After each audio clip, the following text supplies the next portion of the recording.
ఎక్కడ గద్వాల మా పెద్దనాయన నమ్మకం మా బాబుకి హెల్త్ బాగా ఇస్తాను.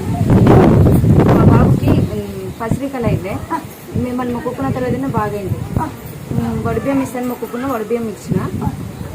మా పెద్దనాయన కూడా బాగాలేదు, పానం బాగాలేదు అని ఒకసారి మీ మీద నమ్మకంతో తీసుకొచ్చాను సార్. డాక్టర్ ఉన్నాడు, పిల్లగానే బాబుకి అయితే పట్టము ఇక్కడ చెప్పనీకి రాదు అని అన్నాడు డాక్టర్. మిమ్మల్ని మొక్కుకున్న తర్వాత నాకు నెలలోపు తగ్గిపోవాలి బాబుకి అని చెప్పుకున్నా. నెలలోపు పూర్తి తగ్గిపోయింది. డాక్టర్ కూడా షాక్ అయిపోయాడు. డాక్టర్ షాక్ అయినందుకు నేను వడిబియ్యం ఇస్తాను మొక్కుకున్నాను. వడిబియ్యం తీసుకొని వచ్చి ఇచ్చిపోయినా మొన్న. చాలా షాక్ అయిపోయాడు డాక్టర్. అసలు ఏం పెట్టారమ్మా అని అంటుండు. ఏం పెట్టారు, ఎన్ని తగ్గిపోయింది ఇంతగానో అని అంటున్నాడు. లేదు మేము అనుకున్నాం, మేము అమ్మవారికి మొక్కుకున్నాము అందుకే తగ్గిపోయిందని మేము అనుకున్నాం.